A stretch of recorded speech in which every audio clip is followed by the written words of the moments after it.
A monk sits beneath an ancient tree at dawn. His voice is calm, steady, and intimate.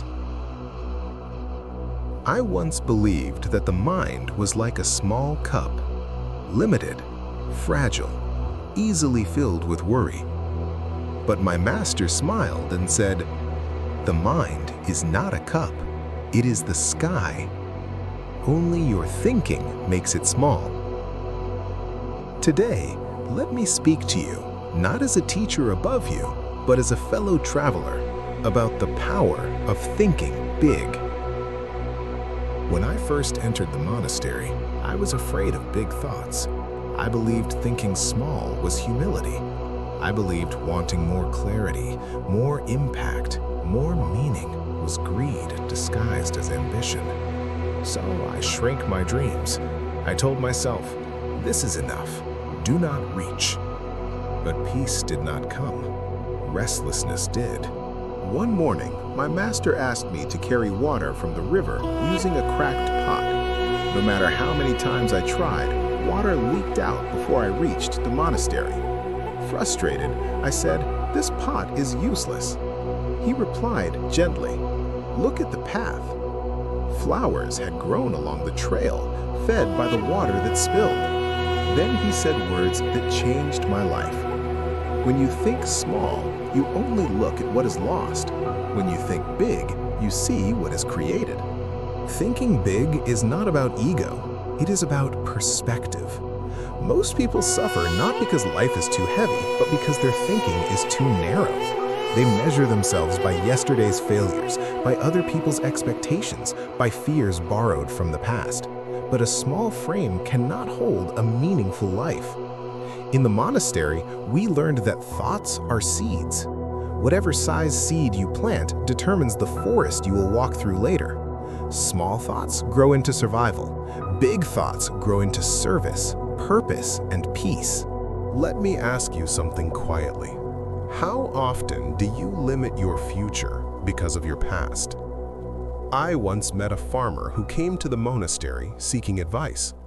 He said, "I only grow enough rice to survive. I am afraid of wasting land." My master asked him, "If the sky limited the rain, would the earth still bloom?" The farmer expanded his fields, not overnight, but gradually. Within years, his land fed not just his family, but his village. His wealth was not money alone, but meaning. Thinking big does not mean rushing. It means allowing yourself to imagine without fear. In meditation, we are taught to watch thoughts without clinging to them, but we are also taught to choose which thoughts we cultivate. Fear-based thinking asks, "What if I fail?" Expansive thinking asks, "What if I grow?" Big thinking clarifies intention. It aligns action with purpose. A mind that thinks small says, "I will wait for the perfect moment." A mind that thinks big says, "I will become the kind of person who creates moments."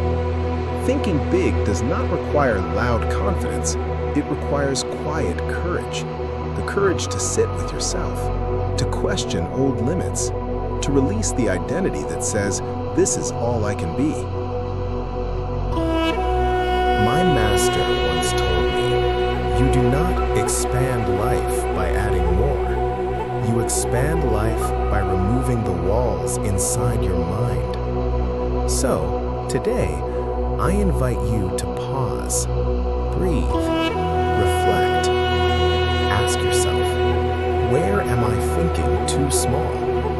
What dream have I labeled as unrealistic only because it scares me? If I had 10 years of patience, what kind of life would I build? Remember, the monk's path is not withdrawal from the world. It is engagement with it, consciously. When your thinking expands, your presence deepens. When your presence deepens, your life becomes meaningful, not busy, not rushed, but aligned. Think big enough to include peace. Think big enough to include others. Think big enough to forgive your past and design your future. The sky never apologizes for being vast, neither should you. Gentle pause. The monk smiles softly. Walk your path slowly, but let your vision be wide.